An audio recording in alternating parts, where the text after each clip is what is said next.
Hello friends, welcome to my study channel RS Diamond Academy. Friends, today I would like to study about the important topic of chemistry combination reaction. So let's go to the point of topic friends. अगर आप मेरे channel पर first time आए तो please channel को subscribe कर ले और साथ में बेल आइकन को दबाना ना भूले। फ्रेंड्स, आज आप लोग के सामने मैं के एम यादव खासकर जो है केमिस्ट्री के जो इम्पोर्टेंट टॉपिक है, जो कॉम्बिनेशन रिएक्शन जिससे हम लोग हिंदी में संयोजन अभिक्रिया के नाम से जानते हैं, उसके बारे में आज डिस्कस करेंगे। उसके एग्जांपल्स को देखेंगे, उसके प्रॉपर्टीज़ को देखेंगे, खास करके इस प्रकार की अभिक्रिया में किन किन बातों का ध्यान रखा जाता है, इन सब चीज़ों को हम लोग जो है आज डिटेल्स में इन्फॉर्मेशन लेंगे।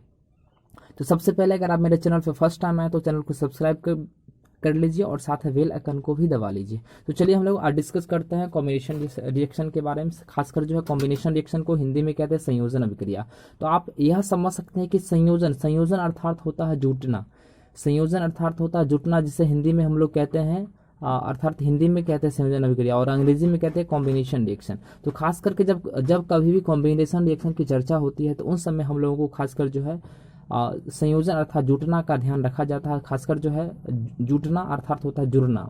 जब दो या दो से अधिक पदार्थ आपस में जुड़ करके एक नए गुण वाले पदार्थ का निर्माण करता है तो इस प्रकार के रासायनिक अभिक्रिया को संयोजन अभिक्रिया कहते हैं। तो अर्थात आप यहाँ पे ध्यान दे सकते हैं कि संयोजन अर्थात जब कभी भी संयोजन अभिक्रिया का उदाहरण आए, जब कभी संयोजन अभिक्रिया की चर्चा की जाती है तो उन समय आप लोगों को यह ध्यान रखा जाता है कि संयोजन अर्थात जुटना होता है। अर्थात आप इस प्रकार के परिभाषा को याद रख सकते हैं बेहतर तरीके से। तो जब दो या दो से अधिक पदार्थ आपस में संयोग करके एक नए गुण वाले पदार्थ का निर्माण करता है तो इस प्रकार के रासायनिक अभिक्रिया को संयोजन अभिक्रिया कहा जाता है। इसी प्रकार से संयोजन अभिक्रिया और इसी तरीके से इसका यही एक जो है अपोजिट होता है वियोजन अभिक्रिया। वियोजन अभिक्रिया को अंग्रेजी में हम लोग कहते हैं डिकम्पोजिशन रिएक्शन अर्थात अपघटन अभिक्रिया भी कहते हैं। तो संयोजन अर्थात जुटना होता है और वियोजन अर्थात टूटना होता है। जब दो या दो से अधिक पदार्थ जुड़ करके एक नए गुण वाले पदार्थ का निर्माण करेगा तो संयोजन होगा। जब एक बड़ा पदार्थ टूट करके दो या दो से अधिक अलग अलग पदार्थों में विभक्त हो जाता है तो इस प्रकार के रासायनिक अभिक्रिया को वियोजन अभिक्रिया कहा जाता है। लेकिन हम लोग यहाँ पर डिस्कस कर रहे हैं, हम लोग यहाँ पे स्टडी कर रहे हैं खासकर केमिस्ट्री के कॉम्बिनेशन रिएक्शन के बारे में। तो आज हम लोग सिर्फ कॉम्बिनेशन रिएक्शन के बारे में जानेंगे और साथ साथ में डिकम्पोजिशन रिएक्शन के बारे में भी जानेंगे। तो आप समझ गए कि जब दो या दो से अधिक पदार्थ जो है आपस में संयोग करके, यार संयोग अर्थात होता है जुटना, जब दो या दो से अधिक पदार्थ आपस में जुड़ करके एक नए गुण वाले पदार्थ का निर्माण करता है तो इस प्रकार के रासायनिक अभिक्रिया को हम लोग संयोजन अभिक्रिया कहते हैं। तो हम लोग फॉर एग्जाम्पल देखेंगे यहाँ पे उदाहरण के लिए। आप उदाहरण के लिए दो कोई भी एलिमेंट ले सकते हैं। उदाहरण के लिए मैं आपको बेस्ट एग्जाम्पल बताना चाहूंगा। फॉर एग्जाम्पल कि when magnesium reaction with oxygen, when magnesium का संकेत Mg होता है। Magnesium reaction with oxygen, when magnesium reaction with oxygen, then after the receive a product is magnesium oxide. This reaction is known as combination reaction because one molecules magnesium and two molecules oxygen are available in this compound. Now you can take a balance equation. So that to the point of topic, when magnesium reaction with oxygen, then the receive of magnesium oxide. आप देख पा रहे हैं दोस्तों यहाँ पे हम लोगों ने क्या किया, मैग्नीशियम को ऑक्सीजन के साथ रिएक्शन करवा रहे हैं। यहाँ पे मैग्नीशियम ऑक्साइड आ गया because you know also that magnesium and oxygen are known as reactant but magnesium oxide is a product in this reaction. So आप यहाँ पे देख पा रहे हैं कि मैग्नीशियम और ऑक्सीजन जो यहाँ पे अभिकारक या प्रतिकारक के रूप में है और मैग्नीशियम ऑक्साइड यहाँ पे एक उत्पाद या प्रतिफल के रूप में है। तो आप देख पा रहे हैं कि मैग्नीशियम और ऑक्सीजन यहाँ पे दो या दो से अधिक यौगिक जब आपस में संयोग करके एक नए गुण वाले पदार्थ का निर्माण करता, अर्थात जब दो या दो से अधिक पदार्थ जुड़ करके आपस में संयोग करके एक नए गुण वाले पदार्थ का निर्माण करेगा तो संयोजन अभिक्रिया कहलाएगा। तो यहाँ पे जो है दो अलग अलग पदार्थ है या दो अलग अलग जो है यहाँ पे आप देख रहे हैं कि एलिमेंट भी है। तो खासकर मैग्नीशियम और ऑक्सीजन संयोग किया और एक नए गुण वाले पदार्थ मैग्नीशियम ऑक्साइड बना। तो this reaction is known as combination reaction because you know also that magnesium and oxygen are the two compound and two element are different.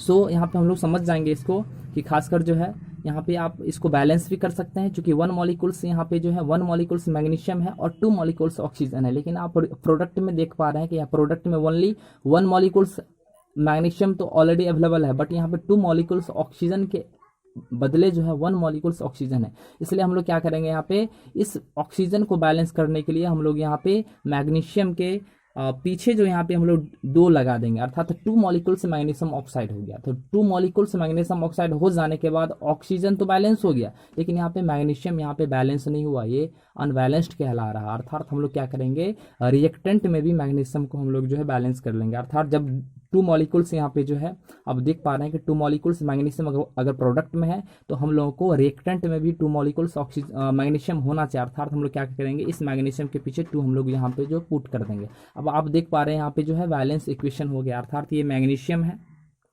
ये मैग्नीशियम हो गया, और ये आपका ऑक्सीजन है, ये ऑक्सीजन है, और रिएक्शन करके मैग्नीशियम ऑक्साइड बना, रिएक्शन करके जो है मैग्नीशियम ऑक्साइड बना। तो magnesium oxide is the product of this combination reaction. अर्थात इस संयोजन अभिक्रिया का उत्पाद के रूप में यहाँ पे जो है मैग्नीशियम ऑक्साइड पड़ा। इसी तरीके से सेकेंड एग्जाम्पल हम लोग देखेंगे दोस्तों कि व्हेन CaO अर्थात जिसे हम लोग कली चूना कहते हैं, CaO रिएक्शन विद CO2 अर्थात कार्बन डाइऑक्साइड का, यानी जब कली चूना को कार्बन डाइऑक्साइड के साथ अभिक्रिया कराते हैं तो हमें प्राप्त होता है CaCO3 अर्थात कैल्शियम कार्बोनेट। तो यहाँ आप देख पा रहे हैं कि कैल्शियम ऑक्साइड और कार्बन डाइऑक्साइड यहाँ पे ये दोनों अभिकारक के रूप में, अभिकारक या अर्थात प्रतिकारक, अभिकारक या प्रतिकारक हम लोग दोनों कह सकते हैं। चूंकि रासायनिक अभिक्रिया के बाएं तरफ जो पदार्थ या जो यौगिक रहता है उसे हम लोग जो है अभिकारक या प्रतिकारक कहते हैं, और रासायनिक अभिक्रिया के दाएं तरफ जो यौगिक हमें प्राप्त होता है, नए पदार्थ जो भी हो, उन्हें हम लोग प्रतिकारक या प्रतिफल कहते हैं। तो आप समझ गए कि यहाँ पे CaO और CO2 जो है यहाँ अभिकारक या प्रतिकारक के रूप में है, और CO3 यहाँ पे प्रोडक्ट के रूप में। तो when CaO reaction with CO2 then after the receive of product is CaCO3। अर्थात यहाँ पे देख पा रहे हैं कि कैल्शियम ऑक्साइड को कार्बन डाइऑक्साइड के साथ अभिक्रिया हम लोग कराए तो CaCO3 हो गया, प्राप्त हो गया। तो यहाँ पे हम लोग रिएक्शन को बैलेंस करना चाहेंगे। आप देख सकते हैं यहाँ पे बैलेंस कर, यहाँ बैलेंस देख लीजिए बैलेंस है या नहीं है। तो यहाँ पे कैल्शियम 1 मॉलिक्यूल्स है, यहाँ भी कैल्शियम 1 मॉलिक्यूल्स है, दैट्स ऑल। यहाँ पे कार्बन 1 मॉलिक्यूल्स है, यहाँ भी कार्बन 1 मॉलिक्यूल्स है। खासकर जहाँ पे चर्चा हो गया ऑक्सीजन के, ऑक्सीजन यहाँ पे रिएक्टेंट में हो गया, 2 मॉलिक्यूल्स यहाँ हो गया और 1 मॉलिक्यूल्स यहाँ अवेलेबल है, अर्थात टोटल जो यहाँ पे 3 मॉलिक्यूल्स हो गया। और साथ साथ प्रोडक्ट में भी हम लोग देख पा रहे हैं कि 3 मॉलिक्यूल्स ऑक्सीजन अवेलेबल है। तो यहाँ पे हमारा इक्वेशन यहाँ पे ऑलरेडी जो है बैलेंस है, इसलिए हम लोग को यहाँ पे किसी प्रकार का बैलेंस करने की आवश्यकता नहीं है। तो यहाँ हम लोग देख लिए कि यहाँ पे कली चूना, ये आपका हो गया कली चूना, और कार्बन डाइऑक्साइड का रिएक्शन करके यहाँ पे जो है कैल्शियम कार्बोनेट बनाया। आप समझ सकते हैं कि कैल्शियम कार्बोनेट संगमरमर का सूत्र होता है, जिसे खड़िया भी कहते हैं या चूना पत्थर भी कहते हैं। तो कैल्शियम कार्बोनेट इसका जो है मेन प्रोडक्ट हो गया, कैल्शियम कार्बोनेट इसका मेन प्रोडक्ट हो गया। तो आप समझ गए कि संयोजन अभिक्रिया जो होता है, जब 2 या 2 से अधिक पदार्थ आपस में संयोग करके एक नए गुण वाले पदार्थ का निर्माण करता है, तो इस प्रकार के रासायनिक अभिक्रिया को हम लोग संयोजन अभिक्रिया कहते हैं। उदाहरण के लिए जब मैग्नीशियम को हम लोगों ने ऑक्सीजन के साथ अभिक्रिया कराया तो मैग्नीशियम ऑक्साइड बना, अर्थात एक संयोजन अभिक्रिया का उदाहरण है। और CaO और CO2 कली चूना और कार्बन डाइऑक्साइड को हम लोगों ने अभिक्रिया कराया तो कैल्शियम कार्बोनेट प्राप्त हुआ, अर्थात यह जो है यह सेकेंड एग्जाम्पल है। इसी तरीके से दोस्तों यहाँ पे हम लोग देखेंगे डीकम्पोजिशन रिएक्शन के बारे में। डीकम्पोजिशन रिएक्शन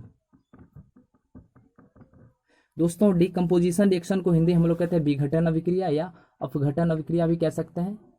ठीक, तो विघटन अभिक्रिया जो होता है खासकर जो है हम लोग संयोजन अर्थात जुटना और वियोजन अर्थात टूटना, डीकम्पोजिशन रिएक्शन को हिंदी में कहते हैं वियोजन अभिक्रिया। तो वियोजन अर्थात टूटना, जब एक बड़ा पदार्थ टूट करके दो या दो से अधिक पदार्थों में बट जाता है, जब एक बड़ा पदार्थ टूट करके दो या दो से अधिक पदार्थों में बट जाता है, तो इस प्रकार के रासायनिक अभिक्रिया को वियोजन अभिक्रिया कहते हैं। तो जैसा कि आप लोगों ने संयोजन में देखा, संयोजन अर्थात जुटना और वियोजन अर्थात टूटना होता। तो संयोजन में हुआ था कि 2 या 2 से अधिक पदार्थ आपस में संयोग किया था तो जाकर के एक नया पदार्थ बना था। लेकिन वियोजन में क्या होता है, एक बड़ा पदार्थ टूट करके 2 या 2 से अधिक पदार्थों में बट जाता। फॉर एग्जांपल यहाँ पे हम लोग देखेंगे कि व्हेन CaCO3, जब हम लोग कैल्शियम कार्बोनेट को हीट करेंगे, यहाँ पे हीट का सिंबल आप समझ सकते हैं, ये हीट कर रहे हैं हम लोग CaCO3 को। जब हीट करेंगे तो हीट करने के पश्चात ये टूटेगा, ये डिकम्पोज होगा, और डिकम्पोज होकर ये कैल्शियम ऑक्साइड अलग हो जाएगा, CaO अलग हो जाएगा खासकर, और CO2 अलग हो जाएगा। तो आप देख पा रहे हैं यहाँ पे CaCO3 का यहाँ पे डिकम्पोजिशन हुआ, ये डिकम्पोज हुआ। डिकम्पोज चूंकि डिकम्पोज कब हुआ, जब हम लोगों ने इसे हीट किया, तो हीट करने के आफ्टर जो है ये डिकम्पोज होगा, और डिकम्पोज होकर ये कैल्शियम ऑक्साइड और कार्बन डाइऑक्साइड के रूप में रूपांतरण हो जाएगा। तो दोस्तों यहाँ पे देख पा रहे हैं कि जैसा कि हम लोगों ने कॉम्बिनेशन रिएक्शन के बारे में जाना, और सेकंड एग्जांपल हम लोगों ने, और सेकंड टॉपिक हम लोगों ने यहाँ पे डिकम्पोजिशन रिएक्शन के बारे में जाना। तो कॉम्बिनेशन रिएक्शन अर्थात होता है जुटना, और डिकम्पोजिशन रिएक्शन अर्थात होता है टूटना। तो यहाँ पे हम लोग यहाँ पे इसको जो है टूटने का काम कर रहे हैं, यहाँ पे डिकम्पोजिशन में टूट रहा है और CaCO3 को हीट किए, टूट करके कली चुना और कार्बन डाइऑक्साइड गैस बन गया। यहाँ पे आप देख पा रहे हैं कि रिएक्शन भी बैलेंस है, क्योंकि 1 मॉलिक्यूल्स यहाँ पे कैल्शियम रिएक्टेंट में है और प्रोडक्ट में भी 1 मॉलिक्यूल कैल्शियम ही है, और यहाँ पे कार्बन 1 मॉलिक्यूल से दोनों बोथ साइड है, और यहाँ पे ऑक्सीजन 3 मॉलिक्यूल से दोनों बोथ साइड है। तो यहाँ पे रिएक्शन भी हम लोग का जो है बैलेंस है। तो यहाँ पे मेन प्रोडक्ट जो इसका बन गया कैल्शियम ऑक्साइड और कार्बन डाइऑक्साइड, तो कार्बन डाइऑक्साइड जो है इसका जो है बन गया मेन प्रोडक्ट। तो दोस्तों आप देख पा रहे हैं यहाँ पे इस प्रकार आप समझ सकते हैं कि संयोजन, जब कभी भी संयोजन अभिक्रिया और वियोजन अभिक्रिया का डिफाइन करने के लिए कहा जाए या एग्जाम्पल के बारे में, या ऐसा भी आ सकता है please tell me the difference between combination reaction and decomposition reaction, यानी जब कभी भी संयोजन और वियोजन अभिक्रिया के बीच अगर अंतर ही मांगा जाए तो आप आसानी से उसका डिफाइन बता सकते हैं कि जब दो या दो से अधिक पदार्थ आपस में संयोग करके एक नए गुण वाले पदार्थ का निर्माण करेगा तो संयोजन अभिक्रिया होगा। एग्जाम्पल के लिए अब जैसा कि हम लोगों ने मैग्नीशियम ऑक्सीजन को लिया और CaO और CO2 को लिया, उसी प्रकार से डिकम्पोजिशन रिएक्शन की जब कभी भी चर्चा हो तो आप याद रखिएगा कि when CaCO3 heat then after the receive of product is calcium oxide and carbon dioxide, यानी जब एक बड़ा पदार्थ टूट करके दो या दो से अधिक पदार्थों में बट जाता है, तो यहाँ पे एक बड़ा पदार्थ था CaCO3 कैल्शियम कार्बोनेट, चूना पत्थर या खरिया या चौक, इसी को कहते हैं। ये टूट करके यह बनाया कैल्शियम ऑक्साइड और कार्बन डाइऑक्साइड। अर्थात यहाँ पे आप समझ गए कि संयोजन अभिक्रिया क्या होता है और वियोजन अभिक्रिया क्या होता है। अब चलेंगे हम लोग यहाँ पे अगले दिन जो अगले टॉपिक में फोटोकेमिकल रिएक्शन के बारे में जानेंगे। चलिए हम लोग फोटोकेमिकल रिएक्शन के बारे में प्रयास करते हैं जानने का शॉर्ट मेथड में। देखिए फोटोकेमिकल रिएक्शन को इंग्लिश में कहते हैं, हिंदी में कहते हैं हम लोग प्रकाश रासायनिक अभिक्रिया, इंग्लिश में कहते हैं फोटोकेमिकल रिएक्शन। फोटोकेमिकल रिएक्शन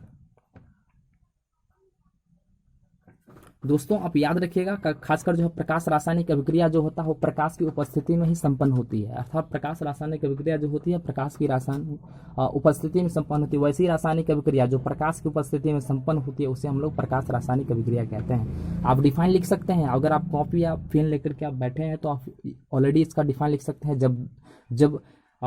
जब जो है कोई भी रासायनिक अभिक्रिया अगर प्रकाश की उपस्थिति में अगर संपन्न होती है तो प्रकाश रासायनिक अभिक्रिया के नाम से वह जाना जाता है। तो एग्जाम्पल के लिए यहाँ पे बेस्ट एग्जाम्पल हम लोग इसका ले सकते हैं कि जब हाइड्रोजन को क्लोरीन के साथ यहाँ पे सनलाइट की उपस्थिति में, सनलाइट आप समझ सकते हैं कि सूर्य का प्रकाश है, जब हाइड्रोजन और क्लोरीन को सनलाइट की उपस्थिति में हम लोग रखेंगे तो ये हमें हाइड्रोक्लोरिक एसिड प्राप्त होगा। तो हाइड्रोक्लोरिक एसिड यहाँ पे प्राप्त हो रहा है when H2 reaction with chlorine in the available of sunlight then the receive of product is hydrochloric acid. अर्थात जब हाइड्रोजन और क्लोरीन को हम लोग सनलाइट की उपस्थिति में रखेंगे तो हाइड्रोक्लोरिक एसिड प्राप्त होगा। अर्थात this reaction is examples of photochemical reaction, अर्थात यह रासायनिक अभिक्रिया प्रकाश रासायनिक अभिक्रिया का उदाहरण है। तो आप लोगों ने समझ गया कि खासकर जो है संयोजन अभिक्रिया, वियोजन अभिक्रिया और प्रकाश रासायनिक अभिक्रिया। संयोजन अभिक्रिया जब दो या दो से अधिक पदार्थ आपस में जुट करके एक नए गुण वाले पदार्थ का निर्माण करता तो संयोजन अभिक्रिया होगा। जब एक बड़ा पदार्थ टूट करके दो या दो से अधिक पदार्थों में विभक्त हो जाता या बट जाता तो इस प्रकार के रासायनिक अभिक्रिया को हम लोग वियोजन अभिक्रिया कहते हैं। और जब कोई भी रासायनिक अभिक्रिया जो है खासकर जो है प्रकाश की उपस्थिति में संपन्न होती है तो इस प्रकार के रासायनिक अभिक्रिया को हम लोग जो है प्रकाश रासायनिक अभिक्रिया कहते हैं।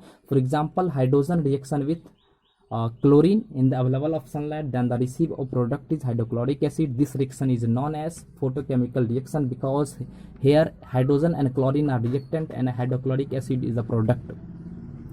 So that's all. चलिए आज हम लोग यहाँ पे समाप्त करते हैं। आज आप लोग का बस यहीं तक समाप्त। अगले वीडियो में पुनः हम लोग जो है नए टॉपिक को लेकर चर्चा करेंगे, नए टॉपिक को लेकर डिस्कस करेंगे। चलिए थैंक यू।